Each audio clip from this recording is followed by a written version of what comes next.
ठिकाणातच होते. त्यात ठेकेदार हा विषय तुम्ही डोक्यातनं काढून टाकावं. त्यात सगळे प्रत्येक प्रत्येक विभागातले कार्यकर्ते सामील होते त्या मोर्चामध्ये.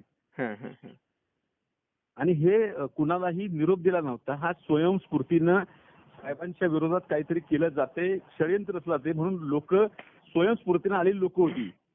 मग त्याच दिवशी प्रतिमोर्चा काढणं गरजेचं होतं का? सरळ गरजेचं होतं म्हणजे काय? तुम्ही जर नाहक आरोप साहेबांच्यावर करत असाल तर ते आम्ही कदापि सहन करू शकत नाही. दुसऱ्या दिवशी मोर्चा नाही का करण्यात आला, त्या दिवशीच का? नाही, त्या दिवशी म्हणजे तुम्ही ज्यांना महाराष्ट्र मानतो, ज्यांना पाटण तालुका मानतो, ज्यांना सातारा जिल्हा मानतो, त्या पालकमंत्री शंभूराज देसाईंच्यावर चुकीचे आरोप करणाऱ्यांच्या विरोधात आम्ही राहणारच कायम.